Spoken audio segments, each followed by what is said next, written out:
Okay. सो बच्चों, hello. कुछ topic थे जो मुझे आपसे डिस्कस करने थे। हालांकि इनके बारे में थोड़ी बहुत हम लोगों ने बात की थी, लेकिन जस्ट एक रिवीजन के तौर पर, जैसे आप यहाँ पर एक टॉपिक देख रहे हो कि Hamiltonian function H and conservation of energy. इसमें देखो, ये पहला है कि जैसे हम लोग कहते थे ना, लैग्रांजियन जो होता है वो फंक्शन होता है जनरलाइज कोऑर्डिनेट का। तो हमारे पास कुछ जनरलाइज कोऑर्डिनेट्स हैं।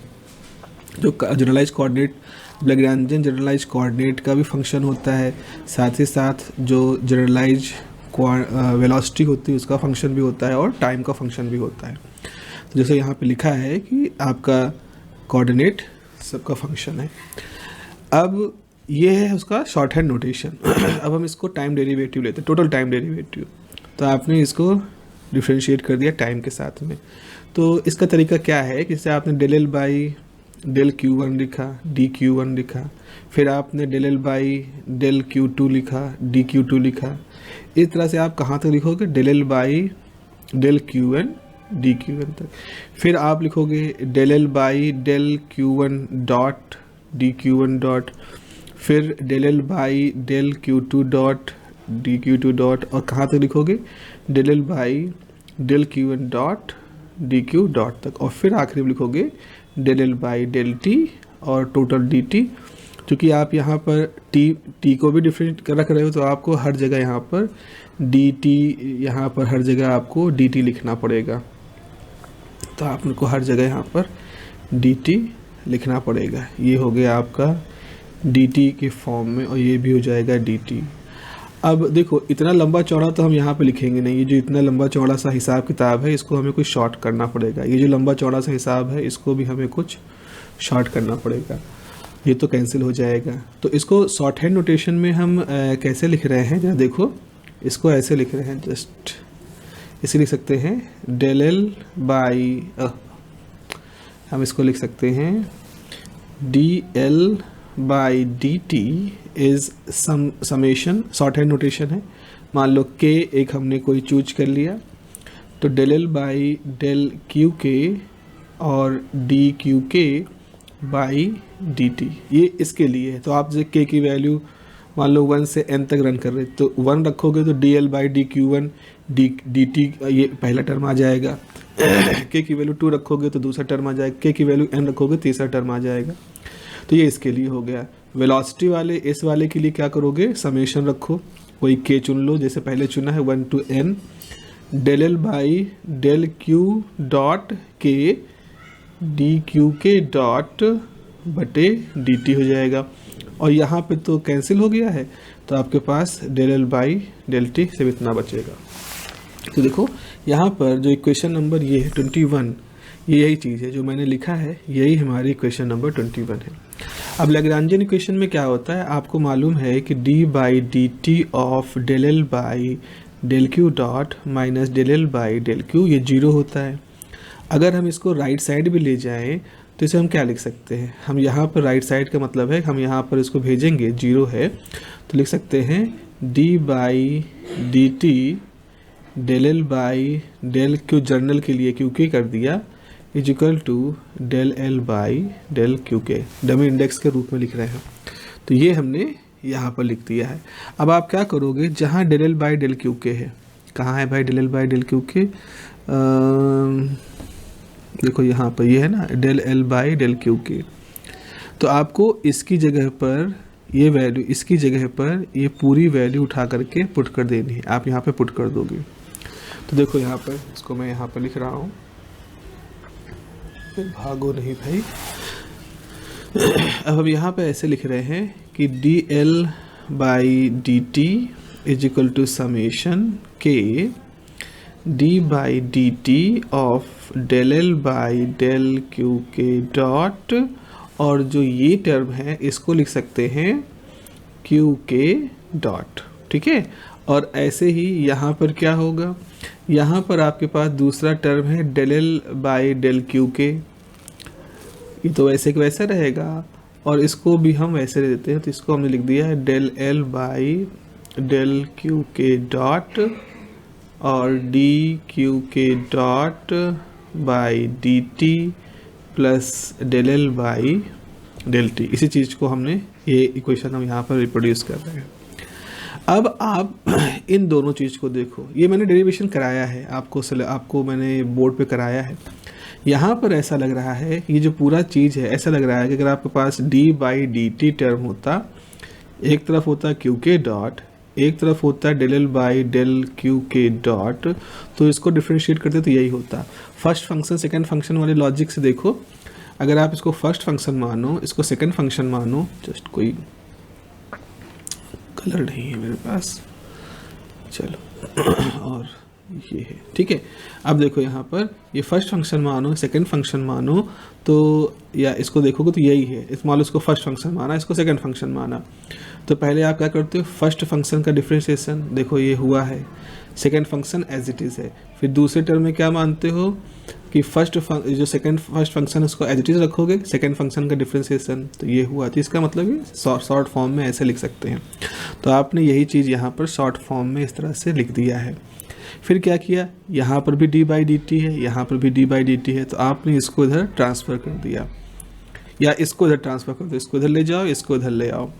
तो ऐसा करोगे तो आपके पास क्या आ जाएगा, यहाँ से आ जाएगा कि समेशन के डी बाई डी टी आपके पास है क्यू के dot del L by del Q के dot minus d L by D t, और उधर ले जाओगे तो minus del L by del t, ये हो जाएगा, ठीक है। अब यहाँ पे इन्होंने d by D t common बाहर निकाल दिया, तो जब इसको बाहर निकालोगे तो इसका भी डी बाई डी टी बाहर निकाल लेगा, ब्रैकेट में बचेगा q k del L by del Q के डॉट एल, और ये पूरा टर्म आपके पास रहेगा। ये जो क्वांटिटी ब्रैकेट में है, ये वाली जो क्वांटिटी है, इसी क्वांटिटी को, इस क्वांटिटी को जो ब्रैकेट के अंदर है, ये वाली क्वांटिटी, इसी को हम कई बार एनर्जी फंक्शन कहते हैं, ठीक है। इसको हम कई बार एनर्जी फंक्शन कहते हैं, मतलब इस ब्रैकेट के अंदर वाली चीज़ को ही हम इस तरह से H equal to this much कह देते हैं, लेकिन हमें नहीं कहना है, बस हमने एक आइडिया है जो ये भी यूज होता है। अब आपको वहाँ से ये आना है सीधे यहाँ पर, बाकी चीज़ें आप भूल जाओ, बाकी चीज़ों को मत करो, आप यहाँ पे कहो कि अब इसका मतलब है कि हमारे पास इस तरह की वैल्यू आ गई। अब जरा देखो ये कैसे आया, इसके बारे में थोड़ा सा आपको समझा देते हैं। अर्लियर हमारा फॉर्मूला क्या था, हमने ये कहा था कि आपके पास था d by D t summation के, और आपके पास था क्यू के dot del L by del Q के dot minus L is equal to minus del L by del t, यही तो था पीछे। ऊपर देखो जरा, मैं फिर से इसको कर देता हूँ, यहाँ पर ये है ना, ये मैंने लिखा है del L by del Q k, यही चीज़ यहाँ पे लिखी है डेल क्यू के डॉट। एक कॉन्सेप्ट होता है जिसे कहते हैं कॉन्सेप्ट ऑफ जनरलाइज्ड मोमेंटम का। तो जनरलाइज्ड मोमेंटम कॉन्सेप्ट कहता है कि del L by del Q के dot is equal to p k momentum होता है। तो लैग्रांजियन को जब हम क्यू के डॉट के साथ डिफ्रेंशिएट करते हैं तो हमारा मोमेंटम आता है। तो आपने क्या किया, इसकी जगह पर पी के रख दिया, तो जब पी के रखोगे तो ये टर्म आ जाएगा minus L, del L by del t हो गया।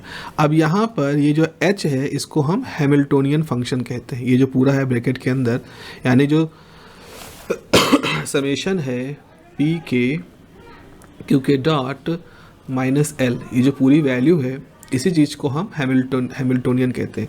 तो इसको एक तरह से और पूछ सकते हैं कि okay, you have to write the relation between the Hamiltonian and Lagrangian. तो अगर हैमिल्टोनियन और लैग्रांजियन के बीच का संबंध बताना है तो आपको ये डेरिवेशन करना होगा। This is an important topic. अब इसी में आगे बढ़ते हैं और आगे एक और टॉपिक देखते हैं कि हैमिल्टोनियन इक्वेशंस क्या होती हैं। तो बच्चों देखो, ऐसा होता है कि अभी हमने देखा कि हमारा जो हैमिल्टोनियन था एच, वो क्या था, समेशन के, आपके पास पी के था, क्यू के डॉट था और माइनस एल था, ठीक है ना, ये तीन चीज़ें थी। और जो एल होता है, एल के अंदर क्या होता है, एल फंक्शन होता है जनरलाइज कोऑर्डिनेट का, जनरलाइज वेलोसिटी का और टाइम का। तो देखो, अगर h को देखो तो h किसका किसका फंक्शन है, h में p है, h में q है और h में t है। अब जो p होता है मोमेंटम, उसके अंदर तो ऑलरेडी क्यू के डॉट रहता है, यानी कि जहाँ मोमेंटम की बात होगी वहाँ तो वेलोसिटी होगी भाई। वैसे समझो मैक्स न्यूटन के फॉर्मूले में मोमेंटम बराबर क्या होता है, मास इनटू वेलोसिटी। तो यानी मोमेंटम कहीं डिफाइन कर दिया तो आपने वेलोसिटी की तो बात कर ली है। तो हम कहेंगे कि हैमिल्टोनियन जो है ये फंक्शन होता है कोऑर्डिनेट का, हैमिल्टोनियन फंक्शन ऑफ कोऑर्डिनेट, ये फंक्शन होता है मोमेंटम का, ये फंक्शन होगा टाइम का।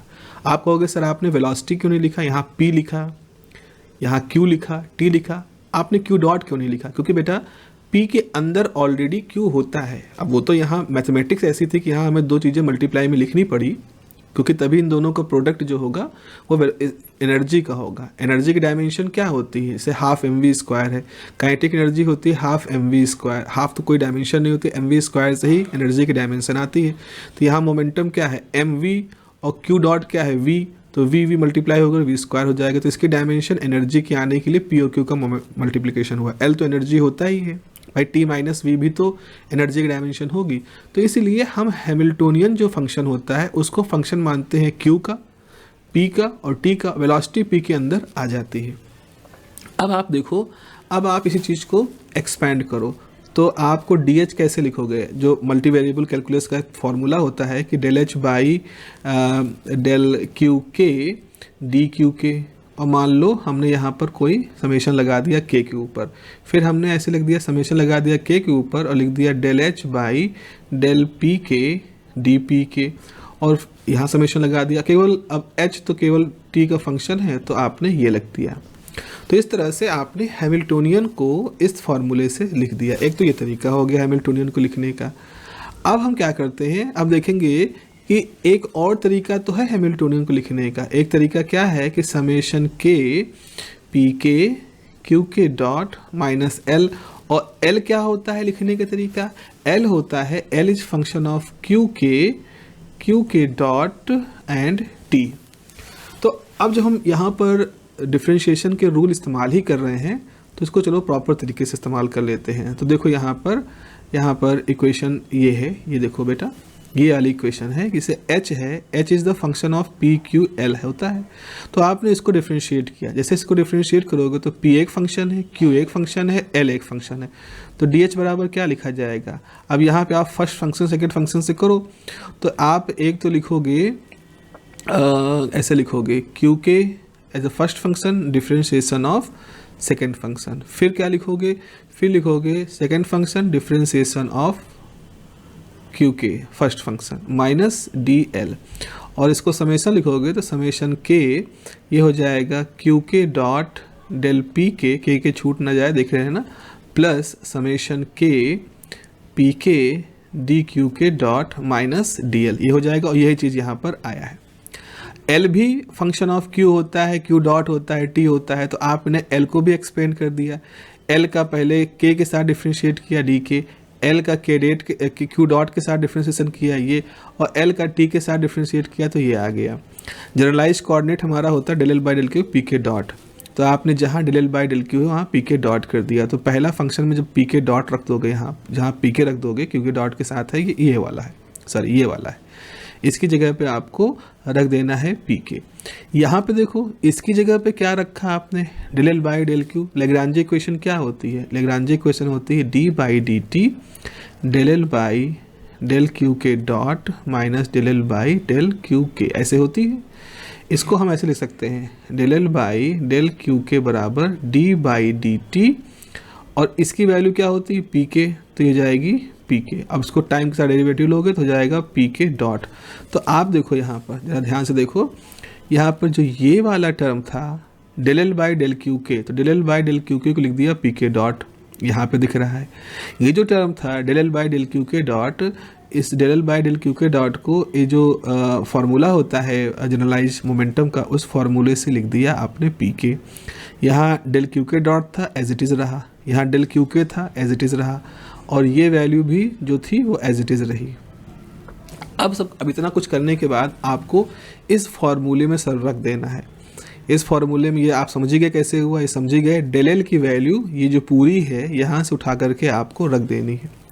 तो इस तरह से आपके पास डेल एच की वैल्यू आ जाएगी। अब जरा देखो डेल एच की वैल्यू क्या आएगी, जब ये सब कुछ उठा के रखोगे तो डी एच की वैल्यू क्या होगी, डी एच बराबर समेशन क्यू के डॉट डेल पी के plus summation P k del Q के डॉट माइनस, अब डेल एल की वैल्यू क्या रखनी है आपको, डेल एल की वैल्यू रखनी है समेशन के पी के डॉट क्यू के माइनस हो जाएगा पी के डेल क्यू के dot minus del L by del t d t, ये हो जाएगा।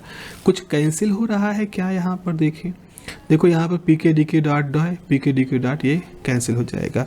तो अब आपके पास सिर्फ टर्म बचेगा क्यू के डॉट डी पी के, यहाँ दिख रहा है, फिर दिखेगा minus p k dot D q k, ये भी दिख रहा है, फिर बचेगा minus del L by del t, ये भी दिख रहा है, बाकी एक्स्ट्रा एक टर्म कट गया। अब आप क्या करो, इसकी तुलना इससे पहले जो इक्वेशन लिखी थी, इससे पहले जो, अब इसको मान लो इक्वेशन नंबर 36 है, लेफ्ट साइड में डी एच है, ठीक है ना। अब देखो यहाँ पर जस्ट मिनट, कहाँ गया, ये देखो इक्वेशन नंबर 33, इक्वेशन नंबर 33 और इक्वेशन नंबर 36 दोनों के लेफ्ट साइड में आपका क्या है, डी एच ही है। तो आपको इन दोनों इक्वेशन की तुलना करनी है। तुलना करके आप आराम से देख सकते हो कि कैसे कैसे वहाँ पर कोफिशिएंट जो होंगे वो हमारे आएंगे। जब आप कंपेयर करोगे तो आप जब कंपेयर करोगे इस इक्वेशन को कंपेयर करो किससे, summation del H by del Q k d q k से plus del H by del p k d p k से और plus del H by del t से। तो कंपेयर करो, डी क्यू के कोऑर्डिनेट इधर del H by del Q k है को, मतलब उसके साथ जो उसका कंपोनेंट, उस कंपोनेंट नहीं कहेंगे, उसका जो कंजुगेट है, यहाँ पर डी क्यू के कंजुगेट कौन है, माइनस पी के, यानी आप लिख सकते हो del H by del Q k is minus p k, ये हो गया। ऐसे यहाँ डी पी के है, यहाँ डी पी के है, यहाँ del H by del p k है, यहाँ उसका कंजुगेट है क्यू के डॉट, तो आपका del H by del p k conjugate, इधर del minus del L by del t है, इधर plus d H by del H by del t है, तो del H by del t plus रहेगा, del L by del t minus रहेगा। ये जो तीन इक्वेशन हैं इन्हीं को Hamiltonian canonical equations of motion कहते हैं। कैनोनिकल का मतलब होता है स्टैंडर्ड। तो ये बहुत अच्छा सा सवाल है, इसको अच्छी तरह से थोड़ा सा तैयार कर लीजिएगा। एज इट इज़ कुछ बहुत ज़्यादा नहीं है, इससे पहले जो दो प्रूविंग की है उसी से ये आपका इक्वेशन निकल आएगा। तो ये एक इम्पॉर्टेंट टर्म था जो कि मुझे आपको बताना था। ओके।